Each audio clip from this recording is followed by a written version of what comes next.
Hello and welcome to this Cheltenham Festival preview. This is our day 3 preview coming to you from oddschecker and sponsored by Parimatch. I'm your host, George Ellick, delighted to be joined by oddschecker's very own Andy Holding and Aidan O'Hara.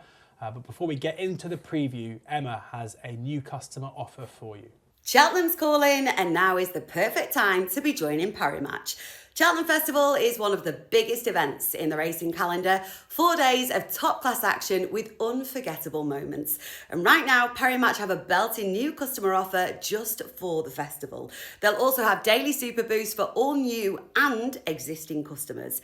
If you're a new customer, simply bet £10 on racing at evens or bigger, and you'll get a £20 free bet to use on racing. It's that simple. So whether you're lining up a favourite or hunting for a bit of festival value, Parimatch is the place to be.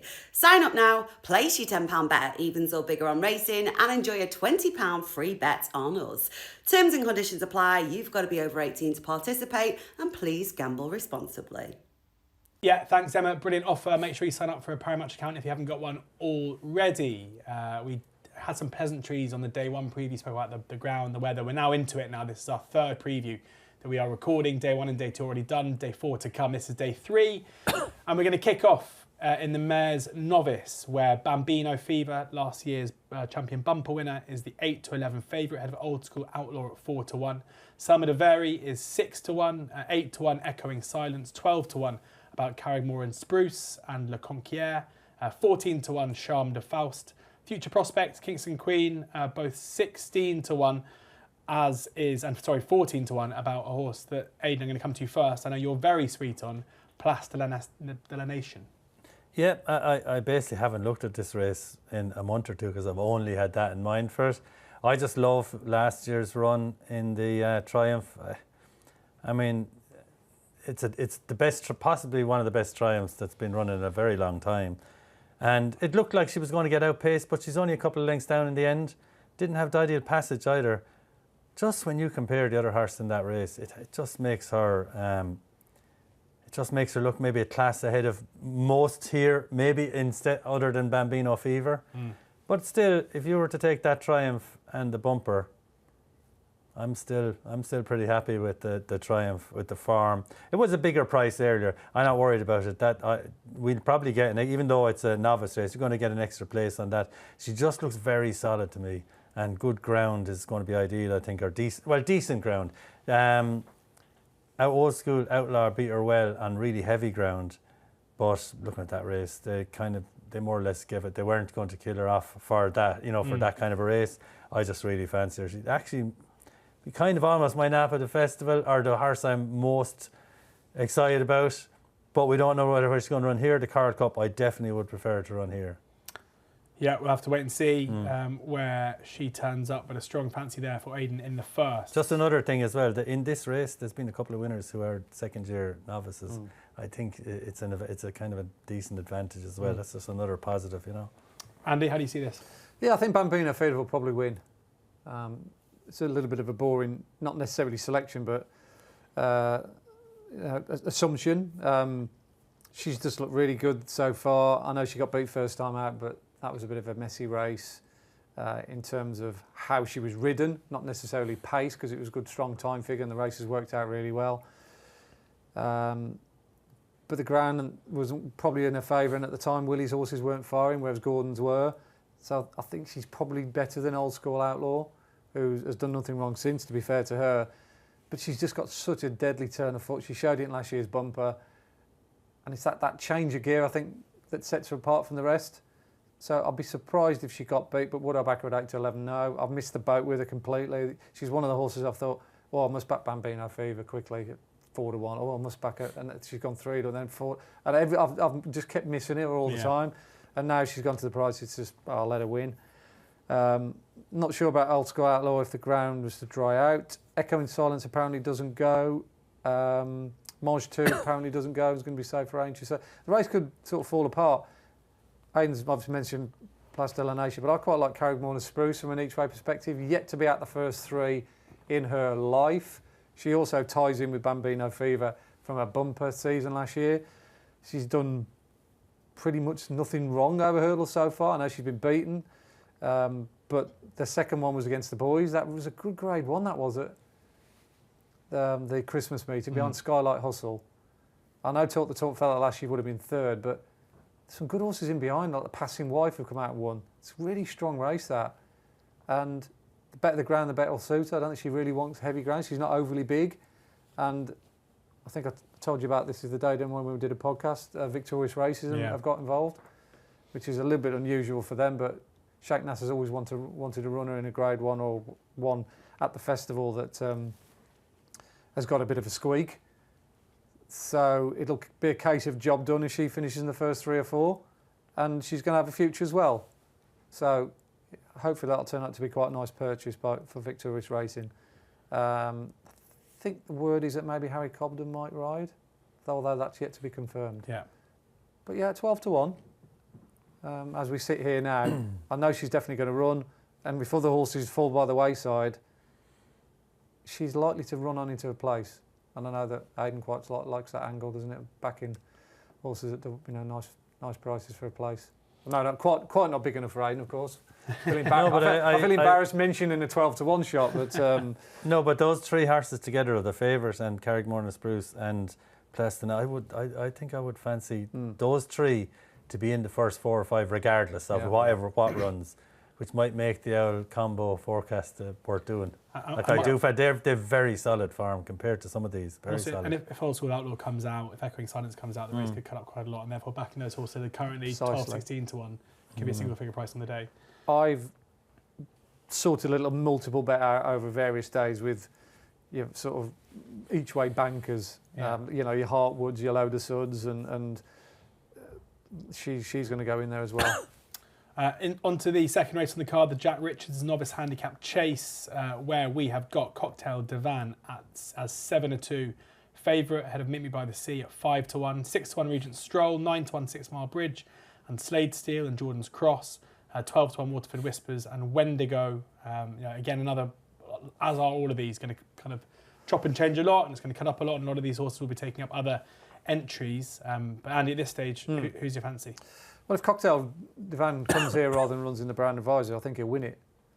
I'll go as far to say I think he'll win it easily. I think he's as good as a Plutard. I think he's a Grade 1 horse in a handicap. I've actually put him up for the Brown Advisor, so I'm hoping, selfishly, that they stick to plan A. And I think the ground dries out. A bit of a decision for Darragh O'Keefe, because he knows how good Cocktail Divan is on good ground. There's £1 queuing at 1,000, and that's it, Andy, at the moment for Jack Richards. So hopefully bodes well for you. So it looks like they'll go for the Brown Advisor, which I think is the right thing to do. It's a Grade 1 race. He's good enough to run in a Grade 1, and I think he could nearly go close and win it, because his time figure that he did and sort of sectional data at the Christmas meeting at Leopardstown was astonishing. I get the feeling he's as good as like Minella Endo or along those lines, so he should be there or thereabouts. So with him out the race, let's say, it opens it up, obviously, and it wouldn't surprise me if Henry runs Slade Steel here, who blatantly didn't get 3 miles last time out against Joystick, but on decent ground, as we saw. He's a big time operator. He's already won at the festival. He jumps really soundly, and he's off a nice mark. And I know the Ben Pauling team really fancy theirs. Meet Me by the Sea, who had a lovely little spin round in a race he couldn't win the other day against Grade 1 horses, Lalamba. But he needed that run to qualify for this. So that was a case of job done, other than just tootling around out the back. But he was good the time before there, and 2.5 miles is definitely going to suit him. Don't forget he was placed in the EBF final last year, which is always a good race at Sandown, and he wants nice ground as well. So I could see why there's a lot of money for Ben Pauling's horse. But without Cocktail Divan in, if Slade Steel comes here to represent Henry de Bromhead, I think he's just too classy to go off the prices at the moment. Meet Me by the Sea, currently 5-1, and Slade Steel 9-1. How do you see this, Aidan? Yeah, I've had one horse in mind for this since before Christmas, Slade Steel. As well, I mean, his form from last year, we were kind of crabbing it a bit last year, but it's really worked out. This race is just going to suit him, and he's definitely classy enough. I kind of agree with Cocktail Divan. If he runs in this, I think he'd kind of dance in. He's completely different level to me. And it's a typical of my kind of maybe poor Cheltenham last year. He's one I really had in mind for last year for something. He didn't end up running at all, But I think Slade Steel. I mean, so say the likes of that horse, Meet Me by the Sea, is only getting like £6 or £7. I don't know. Slade Steele's a Grade 1 winner. He looks like and he can jump, despite some. I mean, if he gets going at all, he's definitely going to be right involved. I'd have him as the favourite without Cocktail Divin, no matter what the other horses are in it, comfortably. So it doesn't look like Cocktail Divin is going in this, but I think you're right. I would have that as a absolute hard part 2 and no contest. I mean, look against the horses he's been beaten by, and he's been running on Mukeep spin-offs most of the year. Better Days Ahead, Lecky Watson, Predator's Gold. He probably would have beaten Argento, but he stayed on his feet, not got brought down by the other horse that was strongly fancied. And Joystick is a proper out-and-out galloper. He was in the 4 miler, and he's one of Willie's sort of archetypal Irish national types. He just got out ground, if you like, over 3 miles on heavy, which wouldn't have suited him. But he's like I say, he's just too. I mean, his form figures tell you he's hardly ever out the first 2. He's a bit of a John Bon. So yeah, from a reliability factor, 9-1. If he gets declared, there's no way he's going to be 9-1 on the day. I think he could go off sort of 4-1 on the day. Yeah, easily. Slade Steele, 9-1. When you look at the oddschecker grids, plenty of firms going 7-1 there. So you're getting a big old price for Parimatch at the moment, 9-1 about Slade Steele for the second race on the card. On to the Mares Hurdle now, where Lossiemouth is the 4-5 favourite. As we discussed in day 1, though, I think the guys thinking maybe the champion hurdle this year will be the likelier target. Woodoo is 11-10, who will, you would think, unless there's an issue, certainly be turning up here. Bright Days Ahead, 13-8. When you've got 4-5, 11-10, 13-8, top of the market, tells its own story. Another one who is very unlikely to be running here, likely to take up the champion hurdle entry. Jade Grugy, 4-1, 10-1, Feet of a Dancer, 12-1, Take No Chances, 10-1 Golden Ace, again, who are unlikely to run here. I mean, this is another one, Andy, that's going to cut up a lot. If we assume Lossiemouth and Bright Days Ahead don't turn up here, you're looking at Widow 11-10 favourite, Jade Grugy 4-1, 10-1 bar those. Suddenly has quite a nice each way shape to it. Does, yeah. And it's time for me to mention Feet of a Dancer, similar to Aidan with Plastilination. I want to get with Feet of a Dancer whatever race she runs in. I've got a huge amount of time, not only for the horse, but for Paul Nolan. Paul Nolan's sort of strike rate with unconsidered horses is quite phenomenal. I think you've always got to take a second look at his horse. And she was poorly ridden for me in last year's Pertemps. I backed him in last year's Pertemps, and she was almost had fresh air behind her with the circuit to go. She actually ran the last circuit going past the winning line to the winning line quicker than Tiupu and Bob Ollinger over the same C&D. And the Pertemps was running a quicker time as well. So I don't think she's that far off the very, very top class. She's proven over 3 miles. I think 2.5 miles on a galloping track is probably okay for her, and 3 miles maybe is fine. But I just worry that if she went for the Coral Cup, that inside track might be a little bit of a concern, even though I think that's the one that the race she's got the best chance of winning against handicappers, because I think she's better than a handicapper. So if she ran here and they took the easy option thinking, well, we might finish second and the prize money for finishing second is better than finishing 5th in the stayers, that kind of logic, then I'd definitely have half a look at her. But until you know where she's running, she's a difficult one to put up anti-post. Well, I mean, where would you think the most likely? Like I say, that it'll all depend on how connections are feeling close to the time. They've got to make a decision soon. They've got to look at the weather and weigh up who's likely to run here and there and everywhere. If we're taking the view that Lossiemouth is like to run the champion hurdle, surely that means that horses like Feet of a Dancer are more likely to come in here. Yeah, I think so. They'll get the vibes. I mean, by Sunday they'll know whether Lossiemouth's in the champion, so they've got to make a decision Monday because the Coral Cup's Wednesday, and obviously this race we're looking at now is declarations on Tuesday, isn't it? So they have got a little bit of breathing space just to kind of weigh up all the options. So yeah, I think Woodoo will beat Lossiemouth even if Lossiemouth runs, because I just think she's granite tough and I like her profile. She just knows how to win. But yeah, Feet of a Dancer would be my alternative if I've got to put up one now. Feet of a Dancer, 10-1, I should say, with Parimatch as it stands in the Mares Hurdle. Aidan, how do you view the Mares? As I say, difficult to kind of know who runs where. Yeah, I mean, I probably know what I'll end up doing on the day, or maybe shortly actually when I look at it. I wouldn't have a lot in this just because I just think we're due Jade DeGruzy as well. I think she'd probably end up going here. They're classy.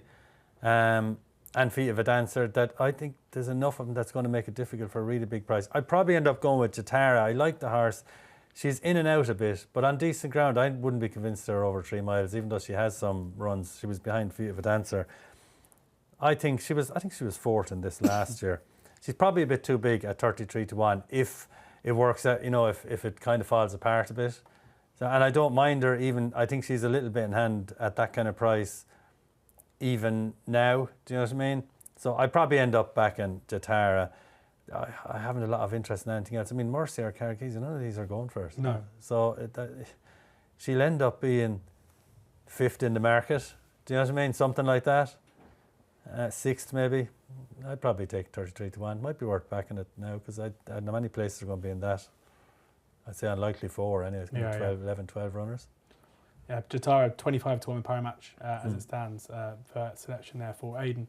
On to the Stayers Hurdle now, where Tihupu is the 7-4 favourite with Parimatch, with Honesty Policy 4 to 1, Cabral de Matan 5 to 1, Bob Ollinger 6 to 1 alongside Mashan 2, 8 to 1 about Wudu, who as we said there, very unlikely to turn up here. Ballyburn 10 to 1, Imposed Trois also 10 to 1, 25 to 1. Bar those, including one I think you fancy, Andy, we'll talk about in a second. But Aidan, who do you like in the Stayers? Yeah, I got, again, it doesn't happen that often, about 8 to 1 shots, but I got to be excited about Honesty Policy after he was, third in that race. I just really like him in this. And I mean, I'd be happy enough with 9 to 2. Maybe, not as happy, obviously, but I just like him. I think it's time some of this changed, but I like Honesty Policy, but I just have this sneaking suspicion, which happens sometimes with Cheltenham races, that I'm going to be standing there and Mashan 2 is just going to absolutely hose in or something like that for some reason. I just loved that last run. And it was the one run that I was kind of happy enough, Honesty Policy, playing the old guys. I found it difficult to find, if he's improved at all, which he will have, and Gordon is going to be able to get him ready for this, I wasn't really worried much about anything, especially at the kind of price he was, 7, 8 to 1. But that Mashan 2 looked good now, I have to say. And he's improving. I'm not sure, do I really see anything else? I did, Home by the Lee is probably underestimated. We'll see, does he go, we'll see what price he gets to. Because that run the last time now in heavy ground at Gordon is like, it's kind of exceptional for him. He's just one of those horses. People think, it's the ground, he doesn't like this course, that course. It's not. He's either bothered or he's not. Yeah. It's less to do with ground, course, distance, anything. If he's on, he's going to be in the first 4 or 5 in it anyway. Andy, a horse that you like, Home by the Lee? Yeah, he's mainly anti-post bet in this race. He was 40 to 1. 25 to 1. Yeah, he was 40 to 1 only a couple of weeks ago. I just thought he was definitely worth a few quid because the time figure actually did that day at Gowan, despite heavy ground, based on our numbers, it was really good. It puts him right up there with the best of these. And Staffordshire Not the second has won the Boyne Hurdle. I even saw old Jedward Colombo finish way behind in third, nearly won the Bobby Joe the other day when Grange Clare rested South Stadium. So the form of that race at Gowan's got a bit of substance. And the fact that he won on heavy ground was a bit of a miracle. It's like, where did that come from? Yeah. So he's obviously in good form. He's run well at Cheltenham before. He's been a bit unlucky in this race, well documented. I know he's 11, but Sir de Burlo was 11 when he won. So it's not beyond the realms of possibility. But there is a new guard. There's a different type of horse in the one that Home by the Lee is taking on this time. The ground's very much a factor in how the market will shape with regards to Tihupu. He's 7 to 4 at the moment, which I think is probably one of the most silly prices available at this very moment in time because I think there's depth in this year's Stayers where there wasn't last year, and he got beat last year. You'd have to factor in Bob Ollinger on better ground. Honesty Policy, I love him. Love that run at Ascot. See Aidan's angle there. Cabra de Mathan was going to go to Aintree, but it looks like they're going to come here. They probably think, this is winnable. Marchand 2 was probably the most eye-catching winner of the Trials Day. I actually stood in the same place for all 7 races on Trials Day just to get an impression of how they finished, how they came up the hill on what was bad ground. A lot of horses finished punch-drunk, and he was the only one that charged up the hill. So he's in unbelievable nick, and obviously Emma Lavelle knows what it takes to win a Stayers. So I think this is a really strong win, all this. I don't think there's any we should be decrying the race and thinking, this is almost not worth the paper it's written on. I think to win the stage this year, you're going to have to be really good. It's probably the worst bet I've ever had back in 11-year-old against this lot at home by the lead, but he was too big of a price. So I'll just roll the dice and see how he gets on. But it wouldn't surprise me whichever one of those 4 or 5 at the top won it. Right, yeah, home by the lead, 25-1 with Parimatch. 3 more races on the cards on Thursday. And we've got the Ryanair now, where Factor File looks likely to run here rather than the Gold Cup as it stands. Is for 4-6 favourite, unlike Gaelic Warrior.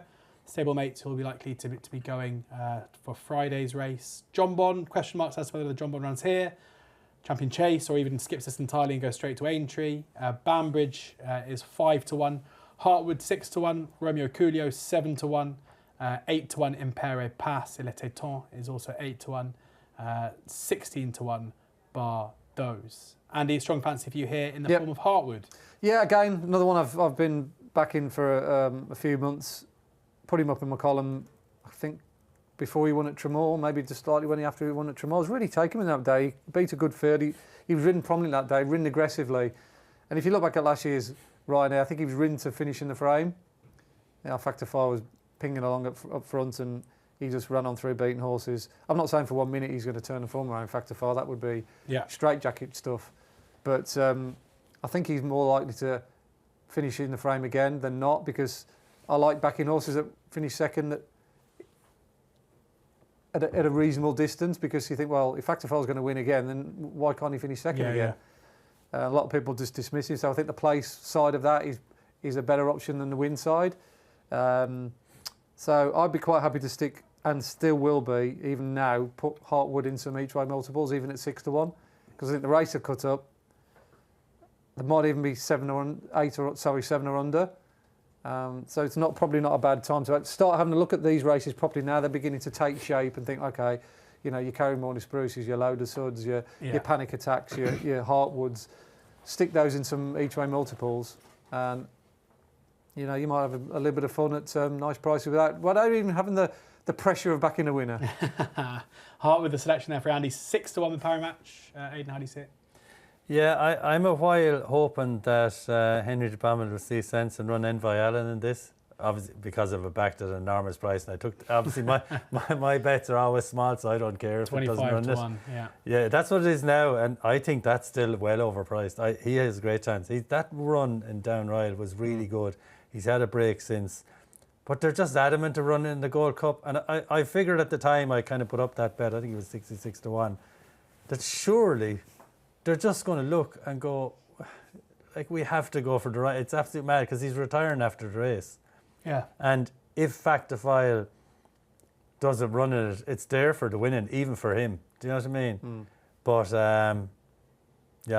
it seems like, I'm not sure how many horses that owners have anymore either.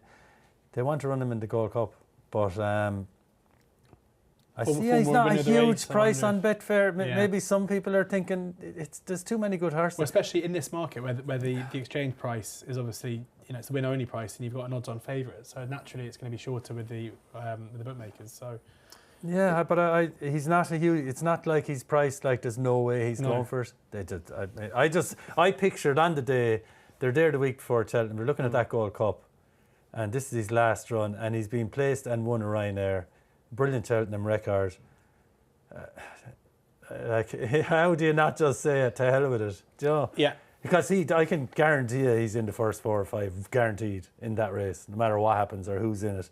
So, obviously I'd like him to run it. After that, I'm not. That's my only thought really about the race. Factor File is probably going to hose up in it. It looks like he's going. I can't believe he's going.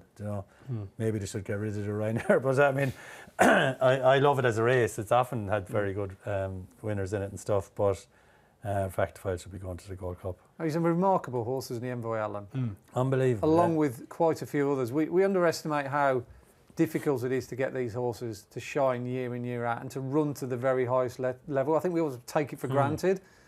But, 12 years old, still as good as ever, as he showed when he won at Down Royal. Got a great Cheltenham record. Horses like John Bond, your Bally Adams, your Galopin de Champs, your Sir de Gruges, the ones that turn up year in, year out, put their heart on the line. like I say, it's an amazing game that we're in. We're watching these brilliant animals year in, year out. Like I say, take the betting aside. We just should sometimes just really appreciate them for what they are. Well, one of the great recent festival stories was back in 2023 when he won his Ryanair off the back of some, scintillating those first couple of years, champion bumper winner, Ballymore winner. And then, was knocked a bit and then came back and won it 13-2 in some style. So, envoy Aidan with his final run at the festival, final run, full stop. And Aidan will be hoping it's in the Ryanair rather than the Gold Cup. On to the Patemps now, where Supremely West is 4-1 favourite. Headers say Different at 8-1, 10-1 Manila Emperor and Electric Mason. 12-1, a few in here, Impose Trois, Ace of Spades, Absolute Doyen. Melbourne Shamrock, all 12-1, with Parimatch 14-1, Staffordshire Knot and Bold Endeavour, and a few more there too. And you got a decent record in the Patemps? Yeah. Here we go. Again, one of my favourite punting races. I've usually backed something anti-post, but I haven't this time around. Okay, just got to find the winner for us now then. Yeah, I kind of missed, again, similar to horse I mentioned early on, Bambino Fever. I'd rather miss the boat on Supremely West. You could all see what was going on early on in the season, that ride that Harry gave him at the November meeting, when he was one of the only few jockeys to go all the way around the inside when everyone went wide looking for the better ground, and yet Harry Skelton was on the 5-4 favourite, back from 5-2 into 5-4. He went round the inner, so it clearly told you that they were up to something there, trying to keep his powder dry for the Patemps. And don't forget, he finished third beyond Marchantou in the qualifier back in October at the showcase meeting. That's his best form. If he runs to that level off 135, then quite clearly he's going to take a hand, let's say, but 9-2 is a mad price. The other race I always quite like, which has served me well over the years, is the Leopardstown qualifier at Christmas. And Duke Silver won that. But that was on decent ground. Now, he ran at the DRF when Aidan has obviously pointed out how bad the ground was. I mean, if it wasn't for the DRF, I think they would have called it off. It was almost borderline unraceable. They were finding strips on the racetrack that, were almost unprecedented to try and get it on. There's a few splashes in some. I watched a few replays this morning, and there were plenty of splashes. It was like watching the Pile of Beachy, wasn't it? And Duke Silver beat Yeman that time. So I don't really mind Duke Silver's run at the DRF when he finished 7th, because the ground would have been against him. And Yeman has had 2 runs subsequently on heavy ground, again ground that wouldn't suit him. So they're 33-1, 20-1 on a pair. They've just been completely overlooked off one bad run, but they finished 1st and 2nd in the best qualifier. Traditionally, which is the best qualifier. So, yeah, those two at the moment make the most appeal to me at big prices. Yeah, Duke Silver currently 20-1 with Parimatch, and Yeman 14-1, so a bit of money for both over the last couple of days, I think. Aidan, you're a fan of the Patemps? It's been a while So. now. I mean, I tried to think and remember the name of the horse in cream colours. I remember tipping it, and I didn't back it.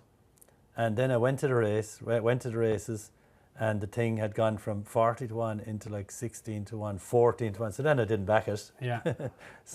And I'm sharing my bets with my brother, so you have to picture the scene. Yeah. This thing hosed up, and I had tipped it at 33-1, so people that were following me were dancing around the place.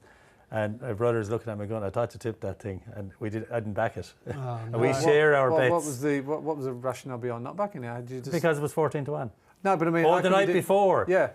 I don't know. It's probably late when I tipped it or something like that. And I went, you know what, I like collecting actual cash. I'll go down to Paddy Power in the morning and back it. That's more than likely why I thought. Sometimes I don't care. I because my bets are small, I'm more interested in tipping sometimes than whether I get on. Because I have the same problem. I mean, I can get on in certain places, but not everywhere. Yeah. So, sometimes I can't, you know what I mean? Because I can get on in maybe 4 bookies.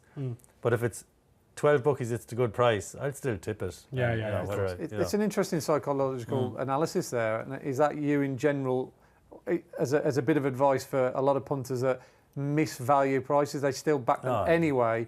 Are you better off long term? I presume you are. Just walking away. You can't be backing a thing you thought was valued at 33 to 1 at 40 a lot of punters do, don't they? Well, unless you think it should be 7-2, in which case. Well, but if that was the case, there's no way I wouldn't have backed it. Yeah. No, but what I have done is often on the win side on the exchange, I can put up, even say if I don't tip one that I figured I can, I'm going to put a a half-point win on the exchange at, we'll say, 23 to 1 to avoid the TV going through the remote. And I have done those kind of things. And with the likes of that now, I'd probably, the following day, I'll wait. It's Cheltenham. It's going to get to 27 or something like that on the exchange at some stage. And you'll have a tenner win on it and you can cry into your few quid. Do you know what I mean? But in this one, I like Manello Sixo. Similar kind of form, really. He kind of half saved my Dublin race vessel a bit in that he finished 6th at 66 to 1. But talk about struggling into a place. Oh my God, it was horrendous ground. You lifted him home, didn't you, literally? He was last and I was watching the race and then you can hardly see the colours. The ground is up, there's muck everywhere. Is that Manello Sixo there struggling into 6th? But anyway, he actually has some kind of eye-catching form as a novice. This has to have been the plan. Now, he's after getting a good few pounds. It's not whether I tip it or not 100% sure. I probably know I'm going to be backing it. I'm happy enough with the kind of 25 to 1. He has a little bit of novice class that might come to the fore in this race. Kind of like Duke Silver as well, similar really. He's something, he's a horse that maybe a year or two ago I kind of fully expected something to pull off a big price win for me. And so then when I think he won and I wasn't on at some stage, so then I kind of have a real negative for a while. But I kind of like the both of those. Okay. So Manello Sixo and... Manello Sixo will be the one I'll end up backing, I'd say. 20 to 1. Kim Muir, final race on the card on the Thursday. And we've got Jericho de Rapone is the 4 to 1 favourite ahead of Waterford Whispers at 5 to 1. And you have me in Stitches, 8 to 1 ahead of Endor, 10 to 1 alongside Jarry de Last. 12 to 1 Kim Rock, 12 to 1 Hercules Westwood, 12 to 1 Mon Regard, 16 to 1 bar those. Go on, Aidan, we'll come to you first for the Kim Muir. I was trying to remember what the hell I had thought about. And this maybe is the most likely one that